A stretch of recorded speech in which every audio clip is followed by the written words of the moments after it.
Hi అండి. Welcome to our channel. నేను ఇప్పుడు చదివి వినిపించబోయే కథ హరిణి. రచన మునిపిల్ల లక్ష్మీ రమణ కుమార్ గారు.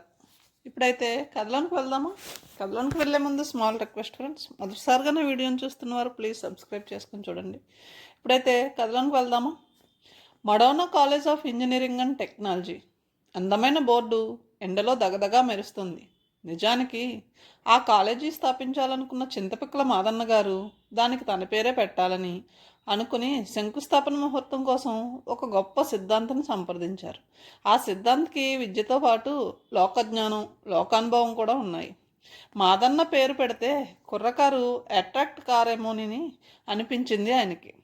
కాలేజీ కనుక విద్యార్థులతో కలకల్లాడకపోతే నువ్వు పెట్టిన ముహూర్తం బాగా లేదని, తన మీద ఎక్కడ విరుచుకుపడతాడోనని భయం వేసి, ఉపాయం గల మనసు కాబట్టి తెలివిగా ఒప్పించాడు. చింతపిక్కల మాదన్న అన్న పేరు కాలేజీ స్థలం దృష్ట్యా కలిసి రాదనిపిస్తుంది.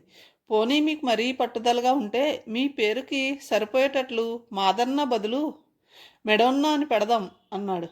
కాలేజ్ పెట్టి కోట్లు ఆర్జిద్దామన్న ఆశ ఉంది కాబట్టి మాదన్న గారు రాజీ పడిపోయి మెడోన్నా కాలేజ్ అని నామకరణం చేసేశారు. ఆ పేరు స్టూడెంట్స్ని బాగా ఆకర్షించింది. మాదన్న గారి ఆశ నెరవేరి పిల్లలతో కాలేజీ కలకల్లాడిపోతుంది.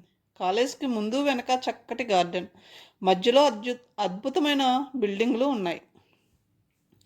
కాలేజీలో ముందు వైపు గార్డెన్ నిండా విద్యార్థులు కోతుల్లా కూర్చొని ఉన్నారు. కొత్త విద్యా సంవత్సరం ప్రారంభమై నెల రోజులే అయింది. కొత్త కాబట్టి కొత్త మోజులో వచ్చిన వాళ్ళు, కొంతమంది దారిన పోయే దానయ్యలు అంతా కలిసి కాలేజ్ కిటకిటలాడుతోంది. రంగురంగుల జీన్స్ ప్యాంట్స్, టీ షర్ట్లు, ఫుల్ షర్ట్లు, హాఫ్ షర్ట్లు, రకరకాల రంగుల డ్రెస్సులు ధరించిన అబ్బాయిలు, మిడ్డీలు, హాఫ్ స్కర్ట్లు, చుడీదార్లు, జీన్ ప్యాంట్లు, అనేక రకాల డ్రెస్సుల్లో అమ్మాయిలు కలిసి చూసే వాళ్ళకి కళ్ళు చెదిరిపోయేలా కనిపిస్తున్నారు. ఆనందం, సరదా, జోక్స్, ఎటకారాలు, రకరకాల అరుపులు, పాటలు. అదొక కొత్త సిద్ధ విద్యాధర లోకంలా ఉంది. కిష్కిందలా ఉన్న ఆ గార్డెన్లో కొందరు పల్లి కలిస్తుంటే మరికొందరు కామెంట్స్ చేస్తున్నారు. ఇంకొంతమంది మౌనంగా ఉన్నారు.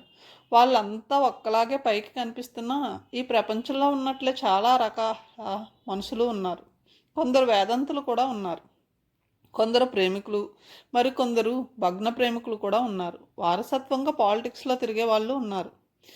అందరిలో పవన్ది ప్రత్యేక లోకం. నెల రోజులు గడిచినా అతనేమిటో ఎవ్వరికీ అర్థం కాలేదు. బాగా చదువుతాడు, ఏ విషయంలో అయినా మంచి నాలెడ్జ్ ఉంది. అతను మాట్లాడుతుంటే అంతా వింటూ ఉండిపోతారు. సరదాగా బాబాయ్ అని పిలుస్తూ ఉంటారు. మొహం వేలాడేసుకుని కాళ్ళు ఈడ్చుకుంటూ వస్తున్న హరీష్ని చూసి శ్రీకాంత్ ఆశ్చర్యపోయాడు. అదేంట్రా, నిన్న నీ గర్ల్ ఫ్రెండ్తో సినిమాకి వెళ్తున్నానని చెప్పి పక్షిలా ఎగురుతూ వెళ్ళావు కదా, ఏమైంది? వస్తానని హ్యాండ్ ఇచ్చిందా? అలా ఉన్నావేం అడిగాడు. వచ్చింది సినిమాకి వెళ్ళాం, కానీ అదే కొంప ముంచింది, హరీష్ నీరసంగా చెప్పాడు. ఏమైంది? హాయిగా సినిమా చూసాం, ఇంటర్వెల్లో కూల్ డ్రింక్స్ తాగాం, చివరిదాకా అంతా బాగానే ఉంది, కానీ చివరిలోనే హరీష్ రుమాలు తీసి కళ్ళు తుడుచుకున్నాడు. ఏమైంది? అప్పేమైనా అడిగిందా? అదేం లేదురా, కానీ జాయ్ టీవీ ఛానల్ వాళ్ళట హాల్లోంచి బయటకు వస్తుంటే మమ్మల్ని అందరినీ వీడియో తీస్తూ ఈ సినిమా ఎలా ఉంది, దీని మీద మీ అభిప్రాయం ఏంటి అని వెంటపడ్డారు. కర్మ, తప్పించుకునే టైం లేకపోయింది. అదంతా లైవ్ షో వచ్చిందట. నేను వెళ్ళేసరికి మన ఇంట్లో అంతా ప్రోగ్రాం చూసేశారు. ఎరా, చదువుకోమని కాలేజీకి పంపిస్తే గర్ల్స్తో సినిమాలు చూస్తావా అని మా మమ్మీ డాడీ. హరీష్ ఇంకేమీ చెప్పలేక ఆగాడు. అర్థమైంది, నీ పని క్లోజ్. ఇంకా పాకెట్ మనీలో కూడా కటింగ్ పెడతారు. అయ్యో కర్మ, ఈ టీవీ వాళ్ళు ఎందుకు ఇలా మన ప్రాణాలు తీస్తారో, అంతా మూలుగారు. హరీష్ నీరసంగా అడుగులు వేస్తూ క్యాంటీన్ వైపు వెళ్ళాడు. తిక్క కుదిరింది. పెద్ద తనకే గర్ల్ ఫ్రెండ్ ఉందని ఫోజు. గర్ల్ ఫ్రెండ్ లేని వాళ్ళు కొందరు సంతోషిస్తూ పళ్ళు నూరారు. పైకి సానుభూతి చూపించిన లోపల మాత్రం చాలామంది ఆనందించారు. హఠాత్తుగా గేటు ముందు చాలా స్పీడ్గా మేఘాల మీద ప్రయాణం చేస్తున్న విమానంలో ఒక పొడవాటి కారు వచ్చి కీచుమని శబ్దం చేసి ఆగింది. పవన్, అతని ఫ్రెండ్ రాజ్మోహన్ గార్డెన్లో సిమెంట్ సోఫాల్లో కూర్చొని ఉన్నారు. కారుని అంత స్పీడ్గా మాత్రమే నడపాలని ఏదన్నా రూలా? వేదవా న్యూసెన్స్ అన్నాడు రాజ్కిరణ్ ఎండలో మిలమిలలాడిపోతున్న కారు వైపు కోపంగా చూస్తూ. ఖరీదైన కార్లు, పికప్ కూడా అలాగే ఉంటుంది కాబోలు. ఇట్లాగే యాక్సిడెంట్స్ చేస్తారు అన్నాడు రాజ్‌కిరణ్. ఇంతలో కారు స్టూడెంట్స్‌ని క్లియర్ చేసుకుంటూ కాలేజీలో ప్రవేశించింది. నేరుగా వచ్చి పవన్, కిరణ్ కూర్చున్న దగ్గరే ఆగింది. తన ముందే ఆగింది కాబట్టి అప్రయత్నంగా వాళ్ళిద్దరూ ఆ కారులో ఎవరున్నారా అన్నట్లు యథాలాపంగా చూశారు. అంతే, వాళ్ళ చూపులు అక్కడే ఫిక్స్ అయిపోయాయి. తెరిచిన కారు డోర్లోంచి మొదట లేత గులాబీ రంగులో పువ్వులా మెరిసిపోతున్న ఒక పాదం కనిపించింది. పాదం మీద నుంచి దృష్టిని దాని తాలూకు మొహం దాకా పోనిచ్చేసరికి వాళ్ళ కళ్ళు తిరిగిపోయాయి. ఆ అమ్మాయి ఒక వండర్ఫుల్ బ్యూటీ. లేత గులాబీ రంగు, బంగారం కలిపి మలిచినట్లున్న ఒళ్ళు, తీర్చిదిద్దినట్లున్న వంపు సంపులు, కళ్ళు చెదరగొట్టే కనుముక్కు తీరు, పట్టులాంటి జుట్టు, మనిషిని ఇంకా అందంగా కనిపించేటట్లు చేస్తున్న నల్లటి సిల్క్ ఫ్రాక్. చెప్పలేనంత అందంగా ఉంది ఆ అమ్మాయి. పవన్ ఆమె మీద నుంచి తన కళ్ళు తిప్పుకోలేకపోయాడు. ఆ అమ్మాయి అతని మనసుని ఇనుముని పట్టి లాగేసిన అయస్కాంతంలా లాగేసింది. అన్నీ మర్చిపోయి ఆమెనే చూస్తూ ఉండిపోయాడు. వాళ్ళే కాదు, అక్కడ ఉన్న అందరూ ఆమె వైపు అలాగే గుడ్లప్పగించి చూస్తూ ఉండిపోయారు. రాజ్ కిరణ్ కాస్త ముందుగా స్పృహలోకి వచ్చి పవన్ని తట్టి కుదిపాడు. ఈ లోపల అమ్మాయి స్పీడ్గా నడుస్తూ ముందుకి సాగిపోయింది. పవన్ ఆ అమ్మాయిని చూసి ఇంతగా షాక్ అవడం కిరణ్కి ఆశ్చర్యం కలిగింది. వాళ్ళిద్దరూ ఇంటర్లో కూడా ఫ్రెండ్స్. ఇంత అందమైన వాళ్ళని కాకపోయినా కాస్త అటు ఇటుగా ఉన్న అమ్మాయిలను ఎంతమందినో చూస్తూనే వచ్చారు. పవన్ ఇలా ఎందుకు అయ్యాడో కిరణ్కి అర్థం కాలేదు. అదీగాక పవన్ అందరిలాంటి అబ్బాయి కాదు. చిన్నప్పుడే ఎంతో జీవితాన్ని చూసి ఎంతో జ్ఞానం సంపాదించాడు. మంచి మంచి పుస్తకాలు చదివి ఎంతో నేర్చుకుని వాటిని ఆచరిస్తూ ఉంటాడు. అతనికి గురువు, మార్గదర్శి అయిన జ్ఞానానందం మాస్టర్ పవన్కి ఎన్నో సత్యాలు చెప్పారు. బాహ్య సౌందర్యం కన్నా అంతః సౌందర్యం చాలా గొప్పదని పవన్ గట్టిగా నమ్ముతాడు. అతనికి చాలా ఆదర్శాలు ఉన్నాయి, కొన్ని ఆశయాలు ఉన్నాయి. వాటిని సాధించాలని చాలా కృషి చేస్తున్నాడు. అందుకని పవన్ కూడా మామూలు అందరు అబ్బాయిల్లా ఆ అమ్మాయిని గుడ్లప్పగించి చూస్తూ ఉండిపోయేసరికి కిరణ్కి ఆశ్చర్యం కలిగింది. ఆ అమ్మాయిలో ఏదో ఉంది అన్నాడు పవన్. డబ్బిచ్చే మెరుపు ఆకర్షణ 100 బ్యూటీ పార్లర్లు కూడా ఇవ్వలేవు అన్నాడు కిరణ్. అది కాదు, ఇంకేదో. సరేలే, క్లాస్కి టైం అవుతుంది అన్నాడు కిరణ్. ఇద్దరూ తమ క్లాస్ వైపు నడిచారు. మొదటి పీరియడ్ ఇంగ్లీష్. అప్పటికి క్లాసులు మొదలై నెల రోజులైంది. క్లాస్లో ఒకరికొకళ్ళు అంతా బాగా పరిచయం అయిపోయారు. పవన్ క్లాసులో అడుగు పెట్టబోతూ మళ్ళీ ఒక్కసారిగా స్తంభించిపోయినట్లు ఆగిపోయాడు. ఆ అమ్మాయి మొదటి వరుసలో కూర్చుని ఉంది. పవన్ తనను తాను సంభాళించుకుని క్లాసులోకి నడిచాడు. ఇంగ్లీష్ లెక్చరర్ సుధా వచ్చింది. మొదటి వరుసలో కూర్చోవడం వల్ల సుధ దృష్టి వెంటనే ఆ అమ్మాయి మీద పడింది. ఆ ఆ స్టన్నింగ్ బ్యూటీని చూసిన ప్రతి ఒక్కరూ రియాక్ట్ అయినట్లే సుధమోహన్లో కూడా ఆశ్చర్యం, ప్రశంస కనిపించాయి. కొత్తగా వచ్చింది కాబట్టి ఆమెను లెక్చరర్ తప్పకుండా పేరు అడుగుతుంది. ఆ అమ్మాయి పేరు తెలుసుకోవాలని పవన్కి చాలా ఆసక్తిగా ఉంది. సుమ, శిరీష, మాధురి, రమ్య. అమ్మాయి పేరు ఏమై ఉంటుంది? ఇంత అందమైన అమ్మాయి పేరు ఇంకెంత మృదువుగా ఉంటుందో కదా. కొత్తగా వచ్చావా? సుధా అడిగింది. అవును, ఆ అమ్మాయి జవాబు చెప్పింది. ఆమె కంఠం ఎలా ఉంటుందో అని ఎదురు చూసిన పవన్కి ఆశ్చర్యం కలిగింది. ఆమె స్వరం కూడా ఆమెకు తగ్గట్లే అందంగా ఉంది, కానీ మృదువుగా మాత్రం లేదు. జవాబు చెప్తున్నట్లు కాకుండా శాసిస్తున్నట్లు అదో మాదిరి అహంకారం స్పష్టంగా ధ్వనిస్తుంది ఆ స్వరంలో. అందరూ అమ్మాయినే చూస్తున్నారు. పవన్ రెప్పవాల్చకుండా ఆమెనే చూస్తున్నాడు. అప్పుడు అతను కనిపెట్టాడు, ఆమె చాలా అందంగా ఉంది, కానీ ఆ కదలికల్లో, మొహంలో అంతులేని అహం, దర్పం ఉన్నాయి. నేను ఒక రాజకుమార్తెనని, మీరంతా నాకు దాసులు అన్నట్లు నిర్లక్ష్యంగా చూస్తుంది. నీ పేరేమిటి అడిగింది సుధా. నా పేరు. ఆ అమ్మాయి ఒక్క క్షణం ఆగి చుట్టూ చూసింది. అంతా ఆసక్తిగా చూస్తున్నారు. పవన్ అయితే చెవులు రెక్కించుకుని వింటున్నాడు. నా పేరు షేర్ని అంది ఆ అమ్మాయి. షేర్నీనా అంటే? సుధా ఆశ్చర్యపోతూ అడిగింది. షేర్ని అంటే ఆడసింహం. షేర్ని చాలా నిర్లక్ష్యంగా చూస్తూ జవాబు చెప్పింది. ఓకే, ఇంటర్ ఎక్కడ చదివావు? హోలీ హార్ట్ జూనియర్ కాలేజ్లో. ఇంకేం అడక్కు అన్నట్లు నిటారుగా కూర్చుంది షేర్ని. షేర్ని ఇదేం పేరు? ఎన్నో మంచి పేర్లు ఉండగా ఇంత అందమైన అమ్మాయికి షేర్ని అని పేరు పెట్టడానికి ఆ తల్లిదండ్రులకు మనసు ఎలా ఒప్పింది? పవన్ ఆలోచిస్తున్నాడు. క్లాస్ ఎలా ముగిసిందో కూడా తెలియదు. అంతా లేచి వెళ్ళిపోయారు. కిరణ్, పవన్ మాత్రం మిగిలారు. పవన్, నీకో మంచి ఛాన్స్ అన్నాడు కిరణ్. ఏమిటన్నట్లు చూశాడు పవన్. కిరణ్ షేర్ని కూర్చున్న బెంచ్ వైపు చూపించాడు. నేల మీద ఒక అందమైన రుమాలు పడి ఉంది. చాలా ఖరీదైన సిల్క్ కర్చీఫ్ అది. ఇది ఖచ్చితంగా షేర్నీదే అన్నాడు కిరణ్. No doubt. అయితే నిజం చెప్పు, నీకు ఆ అమ్మాయితో మాట్లాడాలని లేదు? కిరణ్ కొంటగా అడిగాడు. ఉంటే పవన్ ఎటు కాకుండా చెప్పాడు. పవన్, ఇది తీసుకెళ్ళి షేర్నీకి ఇవ్వు. మీదేనా అని అడుగు. పలకరించడానికి ఛాన్స్ దొరుకుతుంది. ఇది డెఫినెట్గా ఆమెదే కాబట్టి హ్యాపీగా థ్యాంక్స్ చెప్పి తీసుకుంటుంది. నువ్వు ఆమెకి ఫ్రెండ్ అయిపోతావు. పవన్ నవ్వేశాడు. సరేలే, అవన్నీ అనవసరం. కానీ ఇది ఆమెది కాబట్టి ఆమెకు చేరిస్తే సరి. మనకి నెక్స్ట్ క్లాస్ వేరే చోట కాబట్టి షేర్ని మళ్ళీ ఇక్కడికి రాదు. ఈ కర్చీఫ్ దొరికే ఛాన్స్ కూడా లేదు. మనమే ఇచ్చేయడం బెటర్. Okay, proceed. పద. ఇద్దరు క్లాస్లోంచి బయటకు వచ్చారు. ప్యారిస్లో ఫ్యాషన్ షోలా ఉన్న కాలేజ్ క్యాంపస్లో తిరుగుతూ షేర్నీ కోసం వెతుకుతున్నారు. ఒక చెట్టు కింద నిలబడ్డ షేర్నీ కనిపించింది. కానీ చుట్టూ వాళ్ళ క్లాస్మేట్స్ స్వప్న, హృతిక, రోహిణి ఉన్నారు. బాబోయ్, వాళ్ళంతా ఉన్నారు. నవ్వుతారో ఏమో, అసలే ఫాస్ట్ గర్ల్స్. ఈ కర్చీఫ్ని క్లాస్లో వదిలి వచ్చేద్దాం అన్నాడు పవన్. నీకు అన్నీ డౌట్సే. వాళ్ళంతా ఫాస్ట్ గర్ల్స్ కానీ షేర్ని సూపర్ ఫాస్ట్. వాళ్ళందరినీ 1 minute డిస్పోజ్ చేసేస్తుంది చూడు అన్నాడు కిరణ్.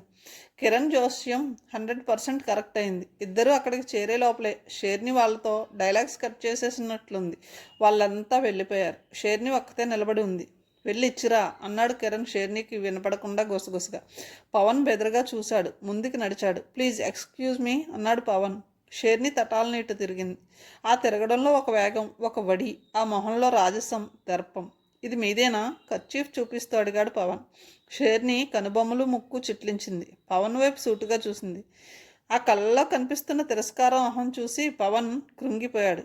మీది కాదా? సారీ, మీరు కూర్చున్న బెంచ్ కింద కనపడింది అన్నాడు. నాదే, కానీ కింద పడ్డ వాటిని మళ్ళీ తీసుకునే అలవాటు నాకు లేదు. షేర్ని కరుగ్గా చూస్తూ చెప్పింది. మరి దీన్నేం చేయను? పవన్ తడబడుతూ అడిగాడు. విసిరి అవతల పారేయి అనేసి చకచకా ముందుకు నడిచింది షేర్ని. ఆమె కళ్ళల్లో కనిపించిన కఠినత్వం ఒక్క క్షణం పాటు పవన్ని నిరుత్తరుడిని చేసింది. తను చూసింది నిజమేనా? ఆమె కళ్ళల్లో క్రూరత్వం ఉందా? ఎందుకుంటుంది? తను పొరపాటు పడుతున్నాడు అనుకున్నాడు. గేటుకి కాస్త దూరంలో కాలేజ్ బిల్డింగ్ మెట్ల మీద కూర్చుని వచ్చే పోయే వాళ్ళందరినీ తలా ఒక మాట అంటూ పలకరిస్తున్నారు కొందరు అల్లరి పిల్లలు. పవన్ కూడా వాళ్ళ దగ్గర కూర్చొని మౌనంగా అంతా గమనిస్తున్నాడు. ఎక్స్రే ఫ్యాంట్, ఎక్స్రే ఫ్యాంట్ అని అరిచాడు. కంప్యూటర్ లెక్చరర్ కోపంగా వెనక్కి తిరిగి చూశాడు. X ray Fanta? ఎవరినంటున్నావు అని అడగాలనుకున్నాడు. కానీ కళ్ళు తాగిన కోతుల్లాంటి విద్యార్థులను ఏం అడిగినా లాభం లేదని ఆయనకు తెలుసు. ఏమంటే ఏం పరువు తీస్తారో నన్ను భయం వేసి చరచరా నడుస్తూ వెళ్ళిపోయాడు. ఎక్స్రే ఫ్యాంట్ అంటే ఏంటి? ఆశ్చర్యంగా అడిగాడు శ్రీకాంత్. ఆయన ఫ్యాంట్లోంచి డ్రాయర్ కనిపిస్తుంది చూడు, అదే ఎక్స్రే ఫ్యాంట్ అంటే నవ్వాడు హరీష్. అలాగే అటు పోతున్న ప్రతి వాడిని ఏదో ఒకటని వెక్కిరిస్తున్నారు. అంతలో ఒక అమ్మాయి ఎందుకో కానీ స్పీడ్గా పరిగెత్తుకుంటూ వచ్చి వీళ్ళ దగ్గరకు రాగానే దబాలను జారి పడిపోయింది. జారిపడ్డ పిల్లల్ని ఏమాత్రం జాలి లేకుండా హి అని పల్లికలిస్తూ వెక్కిరిస్తున్నారు. అంతా అమ్మాయి లేవడానికి తంటాలు పడుతుంటే పవన్ వెళ్ళి చెయ్యి అందించబోయాడు. ఆ అమ్మాయి కోపంగా చూసి అంటూ ఉరిమి లేచి నిలబడింది. అంతా హీల్స్ ఎందుకు? పడిపోతావు. ఏ కాలో చెయ్యో విరిగిపోతే కుంటిదానివని పెళ్ళి కూడా కాదు. ఇంటికి వెళ్ళేటప్పుడు మామూలు చెప్పులు కొనుక్కో హిహిహి అన్నాడు ఒకడు. ఆ అమ్మాయి పవన్ వైపు కోపంగా చూస్తూ వెళ్ళిపోయింది. ఇది మరీ బాగుంది. మధ్యలో నేనేం చేశాను? హెల్ప్ చేయబోవడం కూడా తప్పేనా అన్నాడు పవన్. అదే మరి, ఈ రోజుల్లో ఎవరిని పాపం అనుకోకూడదు. అటు చూడరా అన్నాడు శ్రీకాంత్. అంతా అటు చూశారు. ప్రణీత వస్తుంది. ఒరేయ్, అది శుభ్రంగా తాగేసి వస్తుందిరా అన్నాడు హరి. నీకెలా తెలుసు? ఆశ్చర్యంగా అన్నారు అక్కడున్న వారంతా. దాని కళ్ళు చూడు, వాలిపోతూ చిట్లించుకుంటూ అదోలా చూస్తూ మత్తులో ఉన్నట్లు లేవు. పైగా తూలుతూ నడుస్తుంది. ఫూల్, దానికి సైట్ ఉంది. సోకుకి తక్కువని కళ్ళజోడు పెట్టుకోకుండా కాంటాక్ట్ లెన్స్ పెట్టుకుంది. అవి సరిగ్గా అడ్జస్ట్ కాక కళ్ళు అదోలా చికిలించి నడుస్తుంది. అది మనలా కాదు. రాత్రులు బాగా చదువుతుంది. నిద్రలేక కాస్త తూలుతుంది అంతే అన్నాడు శ్రీకాంత్. అంతేనా? తాగేసి రాలేదా నిరుత్సాహంగా అడిగాడు హరి. కళ్ళజోడు పెట్టుకో అని ప్రణీతకి ఉచిత సలహా ఇచ్చాడు. ఆమె కోపంగా తల ఎగరేసి వెళ్ళింది. అయినా మీరు దారిలో కూర్చొని ఇలా అందరినీ వెక్కిరించడం ఏమన్నా బాగుందా అన్నాడు పవన్. రాజ్ కిరణ్ కోపం వచ్చింది. నువ్వు మిస్అండర్స్టాండ్ చేసుకుంటున్నావు. నీకు తెలుసా, గ్రీకు తత్వవేత్త సోక్రటీస్ తన శిష్యులతో 4 రోడ్ల కూడల్లో కూర్చునేవాడుట. ఆయన శిష్యులు దారిన పోయే వాళ్ళందరికీ అడగకుండానే సలహాలు, తమ అభిప్రాయాలు చెప్పేవాళ్ళట. అది విమర్శగా జనానికి అనిపించేది కానీ కాదు. అవి నిజానికి వాళ్ళ బాగు కోరి చెప్పే మాటలు అన్నాడు. పవన్కి నవ్వు ఆగలేదు. పోలికలకేం తక్కువ లేదు. గొప్ప గొప్ప వాళ్ళతో పోలికలు అన్నాడు. ఉన్నమాట చెప్తున్నాం. నలుగురిలో నవ్వుల పాలయ్యే బదులు వాళ్ళలో ఉన్న లోపాలు మనలాంటి వాళ్ళు ఎత్తి చూపిస్తే వాళ్ళు తెలుసుకొని మారతారు. నేను చెప్పేవన్నీ వాళ్ళ మంచికే అన్నాడు. అంతా ఏవేవో కబుర్లు చెప్పుకొని విరగబడి నవ్వుకుంటున్నారు. పవన్ మాత్రం ఊరికే వాళ్ళలో కూర్చున్నా వాళ్ళంతా విరగబడి నవ్వడం, విమర్శించడం చేయడు. రాజ్ కిరణ్ అదే అడిగాడు. మేమంతా ఇలా ఉంటే నువ్వు చాలా సీరియస్గా డిగ్నిఫైడ్గా ఉంటావు. ఎలా అయినా నువ్వు మెచ్యూర్డ్ అన్నాడు. పవన్కి నవ్వు వచ్చింది. నిజం మాట్లాడితే నేనే ఇన్మెచ్యూర్డ్ అనుకోవాలి అన్నాడు. అదేంటి, నువ్వు మాలా ఉండవుగా. దాని గురించి చెప్పాలంటే నేను కూడా ఒక గ్రీకు గురువు గురించి చెప్పాలి. ఎవరైనా చెబుతాను. పురాతన కాలంలో గ్రీస్లోని ఏథెన్స్ నగరంలో ఎపిక్యూరస్ అనబడే సన్యాసి ఉండేవాడు. ఆయన శిష్యులంతా హాయిగా నవ్వుతూ తుల్లుతూ డ్యాన్స్ చేస్తూ ఉండేవాళ్ళు. వాళ్ళకి ఎపిక్యూరస్ కాస్త రొట్టె, కొంచెం ఉప్పు తప్ప మరేం ఇచ్చేవాడు కాదు. అయినా వాళ్ళంతా ఎప్పుడూ ఆనందంగా ఉండేవాళ్ళు. చక్రవర్తికి వాళ్ళంతా అంత సంతోషంగా ఎలా ఉంటున్నారో తెలుసుకోవాలని అనిపించింది. చక్రవర్తికి సమస్తం ఉన్నాయి కానీ మనశ్శాంతి మాత్రం లేదు. ఎపిక్యూరస్ దగ్గర అన్నిటితో పాటు మనశ్శాంతి కూడా ఉంది.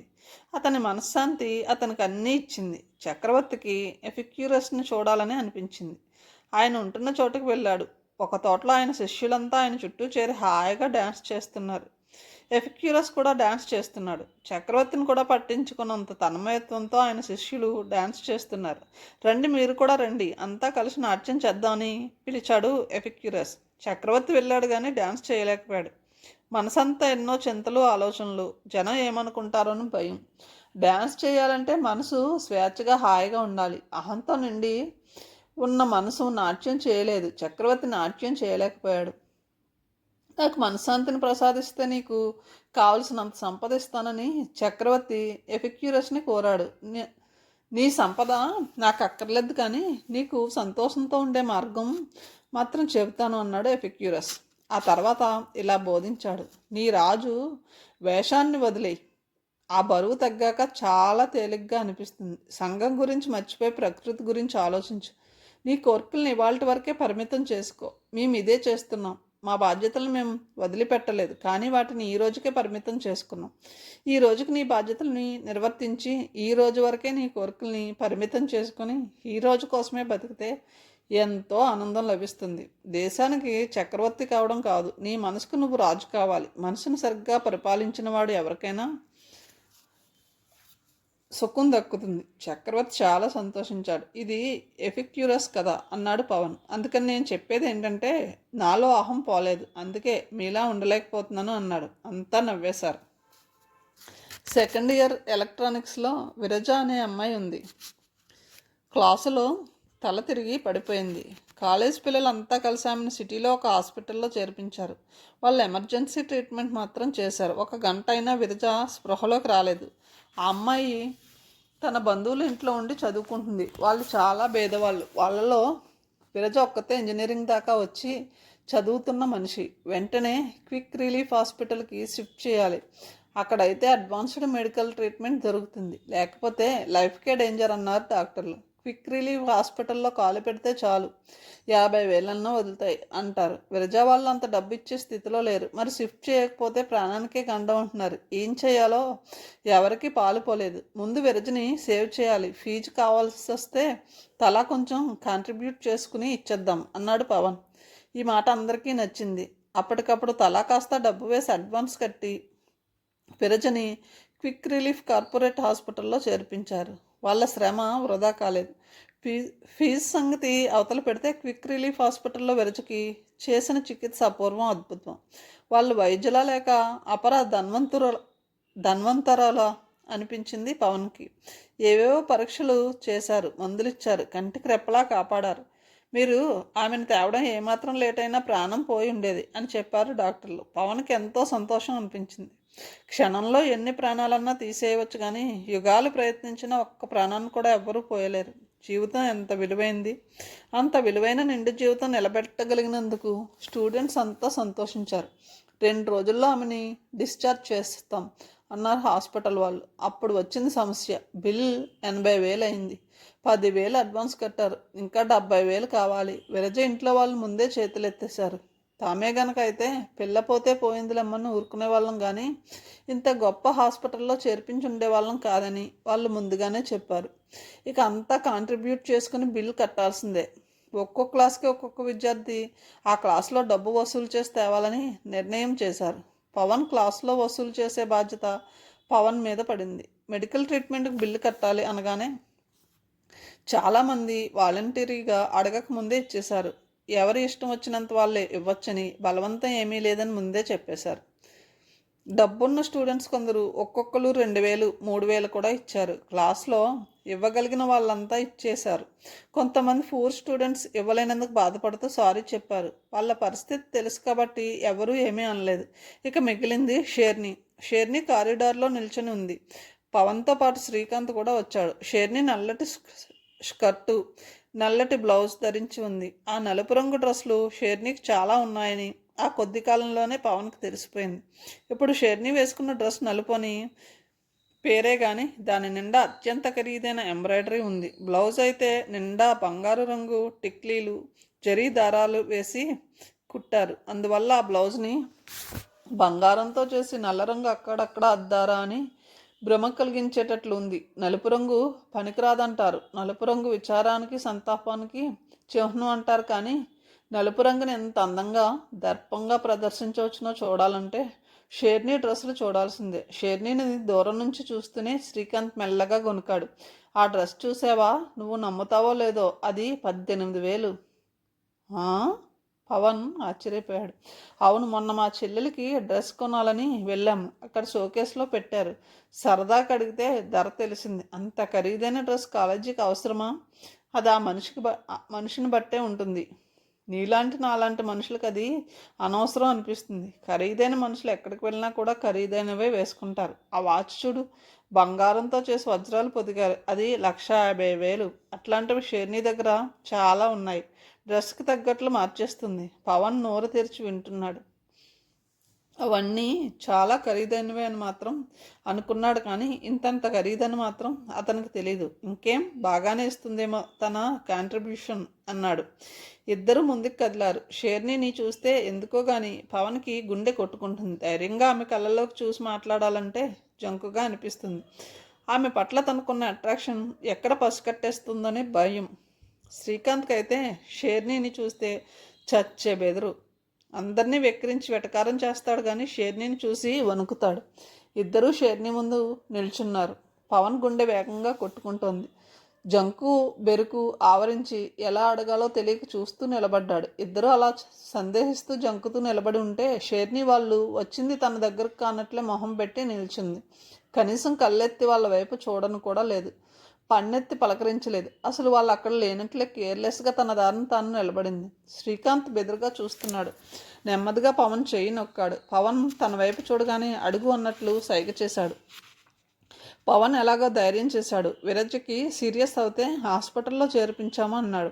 చేర్పించుకోండి, నాకేంటి అన్నట్లు ఒక లుక్ ఇచ్చింది షేర్ని. బిల్ చాలా అయింది. వాళ్ళది పూర్ ఫ్యామిలీ.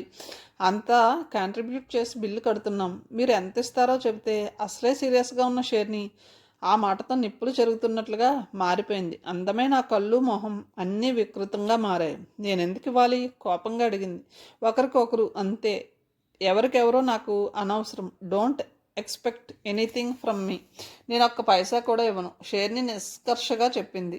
పవన్కి కోపంతో ధైర్యం వచ్చేసింది. ట్రీట్మెంట్కి కూడా ఎవరా అన్నాడు. అంత డబ్బు లేకపోతే గవర్నమెంట్ హాస్పిటల్కి పోవాల్సింది అంది షేర్ని. కేవలం అక్కడ చేర్పించినందువల్లే ఆమె బతికింది. అడ్వాన్స్డ్ ట్రీట్మెంట్ దొరుకుతుంది అక్కడ.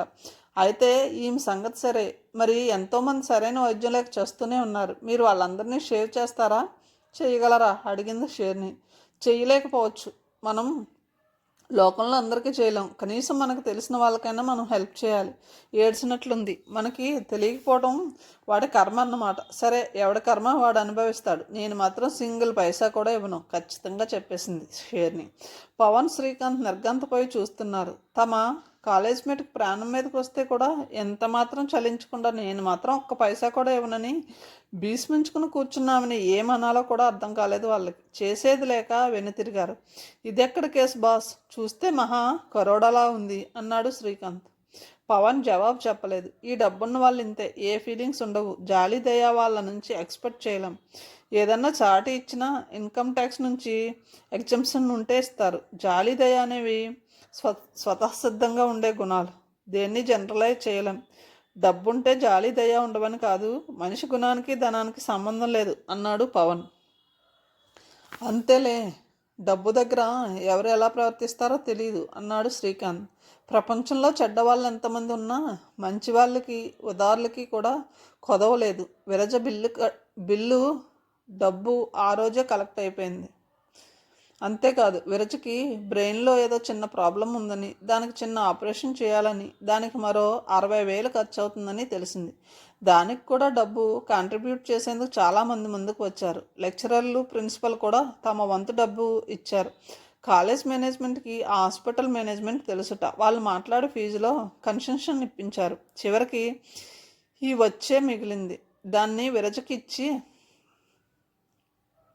ముందు జరగబోయే ఆపరేషన్ ఖర్చులకి మందులకి వాడుకోమన్నారు. విరజ ఇంట్లో వాళ్ళ ఆనందానికి అంతే లేదు. వాళ్ళ మొహాల్లో వెలుగుతున్న ఆనందం చూసి స్టూడెంట్స్కి చాలా సంతోషం కలిగింది. ఇచ్చుటలో ఉన్న హాయి వేరెచ్చటను లేనే లేదని పాట వినిపిస్తుంది. పవన్ ఆ పాట వింటూ ఆలోచిస్తున్నాడు. ఎంత బాగా రాశారు ఆ పాట. నిజంగా నాది నాది అని అంతా దాచుకుని తామే అనుభవించేద్దామని అనుకుంటారు. ఆ జల్సాలో సుఖం ఉందనుకుంటారు. సుఖం వేరు, శాంతి వేరు. ఏదీ లేకున్నా శాంతి కోట్ల సుఖాల ఆనందాన్ని ఇస్తుంది. కానీ కోటి సుఖాలున్న ఒక్క శాంతి లేకపోతే ఆ మనిషికి సుఖం ఉండదు. రెస్ట్లెస్ట్గా తయారవుతాడు. ఆ సుఖాలను అనుభూతి చెందలేదు, ఆస్వాదించలేదని రుచులెందుకు? అనుభూతి చెందలేనప్పుడు ఎన్ని సుఖాలుండి ఏం లాభం? కానీ మూర్ఖులకు ఆ సంగతి తెలియదు. నిజానికి ఎవరికన్నా ఏదన్నా ఇచ్చినప్పుడు బోలెడంత ఆనందం దొరుకుతుంది. ఆ ఆనందానికి విలువ కట్టడం ఎవరి తరం? షేర్నికి ఆ ఆనందపు విలువ తెలియదు. పరమ మూర్ఖురాల్లా ఉంది. పవన్కి షేర్ని మీద కోపంగా ఉంది. అంతలోనే ఆ కోపం తుడిచిపెట్టుకుని పోతుంది. ఒక్క క్షణం ద్వేషం కలుగుతుంది. మరుక్షణం ఆ ద్వేషం మటుమాయమైపోతుంది. తనేమిటో తనకే అర్థం కావడం లేదు. పిచ్చివాడా, నువ్వు షేర్నిని గాఢంగా ప్రేమిస్తున్నావు. ఆమెను ద్వేషించాలనుకున్నా ద్వేషించలేవు. అది నీ తరం కాదు, అతని అంతరాత్మ చెప్పింది. నిజమే, షేర్నిని తను ప్రేమిస్తున్నాడు. కానీ ప్రేమించి ఏం లాభం? లాభం కోసం ఎవ్వరూ ప్రేమించరు. ప్రేమ అనేది అప్పటికప్పుడు అనుకోకుండా పుడుతుంది. ఆ రోజు ఇంటికెళ్ళాక కూడా అదే ఆలోచిస్తున్నాడు. పవన్ పరధ్యానం గమనించి విజయ్ అడిగేశాడు. ఏంటి, ఏం జరిగింది? ఎవరో అమ్మాయిని హాస్పిటల్లో చేర్పించానన్నావు కదా, ఆ అమ్మాయికి ఎలా ఉంది? బాగానే ఉంది. రేపు డిశ్చార్జ్ చేస్తారు. మరి అలా ఉన్నావేం? విజయ్ మళ్ళీ అడిగాడు. ఏం లేదు, మా క్లాస్లో ఒక అమ్మాయి అంటూ షేర్ని సంగతి చెప్పాడు. ఈమె అంత సీన్ లేకపోయినా మా క్లాస్లో కోటీశ్వర్లు ఇంకో 3 ఉన్నారు. కానీ ఈమెలా మాత్రం ఎవ్వరూ లేరు. అదేంటో కానీ అనువనువున అహం అంత నిష్కర్షగా ఉండడానికి ప్రాణం ఎలా ఒప్పిందో అన్నాడు. ధనానికి గుణానికి సంబంధం లేదు. కృష్ణప్రసాద్ గారి గురించి నీకు తెలుసుగా అన్నాడు విజయ్. పవన్ తల ఊపాడు. విజయ్కి తను ఆ ప్రసక్తి తేకుండా ఉండవలసింది అనిపించింది. పవన్ గత జీవితం గుర్తు చేసినట్లయిందా? పవన్ గత జీవితం ఒక పీడకల. ఆ కథ. విజయ్ తండ్రి జ్ఞానానందం గారు టీచర్గా పనిచేస్తున్నారు. 10 ఏళ్ల క్రితం ఆయన ఒక పల్లెటూళ్ళలో పనిచేస్తూ ఉండేవారు. పల్లెల్లో సావుకారుల దౌర్జన్యాలు ఆయనకి తెలుసు. కానీ ఒక ఘోరమైన సంఘటన కళ్ళారా చూసి ఆయన అమాంతం కదిలిపోయారు. ఆ ఊళ్ళో ఒక సావుకారు దగ్గర 10 ఏళ్ల పిల్లవాడున్నాడు. అతని తల్లిదండ్రులు ఆ సావుకారు దగ్గర అప్పు చేసి అది తీరకుండానే మరణించారు. వాళ్ళు చేసిన అప్పుకి సావుకారు ఆ పిల్లాడిని కుదువ పెట్టుకున్నాడు. పారిపోకుండా వాడి కాళ్ళకి సంకెళ్ళు వేశాడు. సావుకారికి కుటీర పరిశ్రమలా ఇంట్లోనే నాటు బాంబుల పరిశ్రమ ఉంది. ఆ పిల్లాడికి అందులో తర్ఫీదు ఇచ్చి బాంబులు తయారు చేస్తున్నాడు. జ్ఞానానందం గారు అది చూసి తీవ్రంగా కదిలిపోయారు. సావుకారు ఆ పిల్లాడికి తిండి కూడా సరిగ్గా పెట్టాడు. పైపెచ్చు అది అత్యంత ప్రమాదకరమైన పని. ఒక్కోసారి తయారు చేస్తుండగానే పేలిపోతాయి. అట్లాంటి సమయంలో ఆ పిల్లాడు కనీసం పారిపోను కూడా పారిపోలేదు. జ్ఞానానందం గారు తను అందరి వాడినని అనుకునేవారు. డబ్బు మిగుల్చుకోలేకపోయినా ఆత్మీయుల్ని, గౌరవాల్ని మాత్రం మిగుల్చుకున్నారు. ఆ బాబుని విడిచిపెట్టమంటే సావుకారు వినలేదు. ఆ పిల్లాడి తల్లిదండ్రులు తనకి 15,000 ఇవ్వాలని, ఆ డబ్బు ఇస్తేనే వాడిని విడిచిపెడతానని ఖచ్చితంగా చెప్పాడు. తన మీద రిపోర్ట్ ఇచ్చినా లాభం లేదని, తనకి బోల్డంత పలుకుబడి ఉందని, ఏది ఎటు తిరిగినా తను ఎలాగో తప్పించుకుని బయటపడగలడని మర్యాదగానే స్పష్టం చేశాడు. జ్ఞానానందం గారు ఆలోచించారు. సావుకారు ఈ ఊళ్ళో వ్యక్తి, లోకల్ స్టాండర్డ్ ఉంది, బలవంతుడు, అతన్ని తనేమీ చేయలేడు. ఆ పక్కనున్న ఊళ్ళో కృష్ణప్రసాద్ అనే ఒక ధనికుడు ఉన్నాడు. ఆయన చాలా మంచివాడు, దానకర్ణుడని పేరు. అడిగిన వాళ్ళకి అడగని వాళ్ళకి కూడా సాయం చేస్తుండేవాడు. ఆయనకు చెప్పి పిల్లాడిని విడిపించాలనుకున్నారు జ్ఞానానందం గారు. ఇంతలో పులి మీద పుట్రలా మరో కష్టం వచ్చి పడింది. ఆ పిల్లాడి కాళ్ళకు వేసిన సంకెళ్ళ వల్ల కాళ్ళకి పుండు పడింది. అది సెప్టిక్ అయింది. సావుకారు నెమ్మక నీరు ఎత్తినట్లున్నాడు. ఆ పిల్లాడి తరపున పోరాడే దిక్కు లేదు. అక్కడ మందు మాకు లేక పుండు వికటించి చివరికి కాలు కూడా తీసేస్తారేమోనని భయం వేసింది జ్ఞానానందం గారికి. ఆయన ఇక ఉండబట్టలేక కృష్ణప్రసాద్ ఊరికి వెంటనే బయలుదేరి వెళ్ళాడు. ఆయన దురదృష్టం, కృష్ణప్రసాద్ ఊళ్ళో లేడు. అర్జెంటు పని మీద హైదరాబాద్ వెళ్ళాడట. జ్ఞానానందం గారు హతాశులైపోయారు. ఇక ఆ బాబు సంగతి ఆశ వదిలేసుకోవాల్సిందేనని ఆయనకు అర్థమైపోయింది. కానీ అంతలోనే ఆయన ఊహించని సంఘటన జరిగింది. కృష్ణప్రసాద్ కూతురు 7 ఏళ్లలోపు పాప ఇంట్లో ఉంది. ఆ పాప జ్ఞానానందం గారిని ఎందుకు వచ్చారని అడిగింది. ఆయన వారిస్తున్నా వినకుండా సేఫ్లోంచి డబ్బు తీసి ఇచ్చింది. వద్దమ్మా, డాడీకి తెలియకుండా ఇంత డబ్బు తీసుకోను అన్నారు ఆయన. మా డాడీ ఏమనరు, ఆయనే నాకు ఇవన్నీ నేర్పారు. ముందు ఆ బాబుని రక్షించండి అంది ఆ పాప. జ్ఞానానందం గారు ఇంకా సందేహిస్తూనే ఉండడంతో ఆ పాప వాళ్ళ డాడీకి ఫోన్ చేసి ముద్దుగా జ్ఞానానందం గారు వచ్చిన సంగతి, ఆయన అవసరం గురించి చెప్పింది. మీరే మాట్లాడండి డాడీతో అంది. ఫోన్లో కృష్ణప్రసాద్ ఆయన్ని పాప ఇచ్చిన డబ్బు తీసుకోమని చెప్పారు. ఇంకా ఏ సందేహం లేకుండా జ్ఞానానందం గారు ఆ డబ్బు తీసుకోవడం, బాబుని విడిపించడం, స్కూల్లో చేర్పించడం వేగంగా జరిగిపోయాయి. ఆ తర్వాత జ్ఞానానందం గారు ఆ బాబుకి పవన్ అని పేరు పెట్టారు. ఆయన ఎంతోమందిని అడిగి పవన్ చదువుకి ఏ అడ్డు లేకుండా చేశారు. తను ఇంజనీరింగ్ చదవడం కోసం ఆయన ఎంత శ్రమ పడుతున్నాడో పవన్కి తెలుసు. ఇందరు మంచివాళ్ళు కలిసి ఏర్పరిచిన తన జీవితానికి సార్థకత తను నలుగురికి సాయం చేయగలిగినప్పుడే అని పవన్ ఎప్పుడూ అనుకుంటూ ఉంటాడు. జ్ఞానానందం గారు పవన్కి ఎప్పుడూ గతం గుర్తు చేయరు, అన్నీ మర్చిపోవాలంటారు. ఇందిరా పార్కులో చెరువు దగ్గర కూర్చొని నీళ్ళలోకి చూస్తున్నారు పవన్, శ్రీకాంత్. కింద నీళ్ళలో చేపలు చకచకా ఈత కొడుతున్నాయి. బోట్ షికారు చేస్తున్న వాళ్ళని సంతోషంగా ఒకళ్ళ మీద ఒకళ్ళు ఒరిగిపోయి అటు ఇటు నడుస్తున్న జంటల్ని సంతోషంగా చూస్తున్నాడు పవన్. నీది చాలా మంచి మనసు, ఎవరు సంతోషంగా ఉన్నా హ్యాపీగా ఫీల్ అవుతావు. నువ్వు చాలా మంచివాడివి బాస్ అన్నాడు శ్రీకాంత్. ఏమో నాది కూడా స్వార్థమేనేమో. స్వార్థమా? అర్థం కాక అయోమయంగా చూశాడు శ్రీకాంత్. అవును, 10 శుభాలు కంటపడితే ఒక శుభం ఎంట పడుతుందంటారు. నేను 10 జంటలను చూసి ఆనందిస్తే నాకు ఒక జంట దొరుకుతుందేమోనని నవ్వుతూ అన్నాడు పవన్. ఓహో, ఏం కన్నింగ్, ఇది అన్నమాట అసలు సీక్రెట్. ఓకే, నేను కూడా నీ దారినే నడుస్తాను అన్నాడు శ్రీకాంత్. తను కూడా అటు వెళ్తున్న జంటల వైపు ఆనందంగా చూస్తున్న ఇద్దరు ఒక్కసారిగా ఉలిక్కిపడ్డారు. అయ్య బాబోయ్, అది మన ఫైర్ బ్రాండ్ శర్నినే కదూ అన్నాడు శ్రీకాంత్. అవును అన్నాడు శ్రీకాంత్. షెర్ని వాళ్ళ డాడీతో వచ్చినట్లుంది. 50 ఏళ్ల వయసున్న ఆయన ఆమె పక్కన నడుస్తున్నాడు. ఆయన వాకింగ్ కబోల్ ఒక్కడే చకచకా నడుచుకుంటూ వెళ్ళాడు. షేర్ని ఒక బెంచి మీద కూలబడి తన సహజ నిర్లక్ష్య శైలిలో అటు ఇటు చూస్తుంది. అయస్కాంతం లాగిన ఇనుప ముక్కలా ఆమె వైపు నడుస్తున్నాడు పవన్. షేర్నిని పలకరిస్తే మండి పడుతుందని, విరుచుకుపడి తిడుతుందని తెలుసు. అయినా ఏదో బలహీనత. ఎంత పట్టుదల దీక్ష ఉన్న మనిషి అయినా షేర్ని ముందు అన్నీ మాయమవుతాయి. అతను షేర్ని వైపు నడుస్తుండడం చూసి శ్రీకాంత్ పిలిచాడు. ఏంటి, ఎట్టుపోతున్నావు? షేర్నీని పలకరించి వస్తాను. చేస్తావు? వద్దు. పర్వాలేదు, సరే, నాకు భయం, నేను రాను, ఇక్కడ కూర్చుంటాను, నువ్వు పోయిరా. శ్రీకాంత్ ఖచ్చితంగా చెప్పేసి పచ్చిక మీద చతికిలబడ్డాడు. కొంతమంది చిన్నపిల్లలు చేయి చాపి అడుక్కుంటున్నారు. వాళ్ళ శరీరాల మీద దుమ్ము పెరిగిపోయి ఉంది. తలలు అట్టలు కట్టి ఉన్నాయి. కళ్ళల్లో దీనత్వం, మొహంలో దిగులు. ఎవరికైనా సరే వాళ్ళని చూస్తే గుండె కరిగిపోయేటట్లున్నారు. షేర్ని దగ్గరకు వెళ్ళి చేయి చాపారు. ఈడియట్స్, కొంపలు మునిగిపోయినట్లు అరిచింది షేర్ని. అమ్మా, ప్లీజ్ అమ్మా, 2 రోజులైంది అన్నం తిని, ఏదన్నా ఇవ్వమ్మా, దీనంగా అడుక్కుంటున్నారు వాళ్ళు, తినకపోతే చావండి అంది షేర్ని కసిగా. వింటున్న శ్రీకాంత్, పవన్ నిర్ఘాంతపోయారు. హలో, పిచ్చుక మీద బ్రహ్మాస్త్రం వేసినట్లు వాళ్ళ మీద అరుస్తావా అన్నాడు పవన్ షేర్ని దగ్గరికి వెళ్ళి. నీకెందుకు మధ్యలో, నోరు మూసుకొని దయచేయి అంది షేర్ని ఉగ్రంగా. చిన్నపిల్లలను అలా కసడం ఎవరూ సహించరు అన్నాడు. వాళ్ళు నా పీస్ని డిస్టర్బ్ చేస్తుంటే నేను సహించాలా కోపంగా అడిగింది షేర్ని. అది మెల్లగా కూడా చెప్పవచ్చు. నాకంత పేషెన్స్ లేదు, తెచ్చుకోవాలి. డోంట్ టాక్ రబిష్, పో అంది షేర్ని. పోతాలే అన్నాడు పవన్. పోతా అంటావు కానీ పోవేం, పో అంది షేర్ని. పవన్ కదలలేదు. షేర్నిని చూస్తే అతనికి ఒళ్ళు మండుతుంది. చిన్నపిల్లల్ని చూస్తే ఎవరికన్నా మనసు కరిగిపోతుంది. షెర్నీ అంత అతిగా ప్రవర్తించడం చూసి అతనికి కోపం వచ్చేసింది. పైగా షెర్నీ మీద ఉన్న ఆకర్షణ వల్ల ఏదో ఒకటని ఆమెను టీచ్ చేద్దామనిపించింది.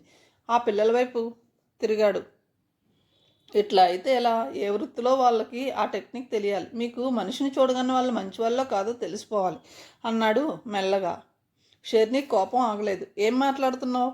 నేను చెడ్డదాన్నా అంది ఉగ్రంగా. నువ్వు చెడ్డదానివని అనలేదే. మరి మంచిదానివి మాత్రం కాదన్నాను అంతే. రెండిటికి తేడా ఏమిటి? తీరిగ్గా బోధిస్తాం, తొందరపడకు. పవన్ వాళ్ళకి తన జేబులోంచి డబ్బు తీసి ఇస్తూ అన్నాడు. ఇంత చిన్నపిల్లలు అడుక్కోవటమా? సిగ్గులేదు? నువ్వు వాళ్ళకి డబ్బు ఇచ్చి ఎంకరేజ్ చేసి లైఫ్ లాంగ్ బెగ్గర్స్ లాగా తయారు చేస్తున్నావు అంది షెర్నీ. కథను ఇంతటితో ముగిస్తున్నాను. తిరిగి తర్వాయి భాగంతో కలుద్దాం. Thank you so much.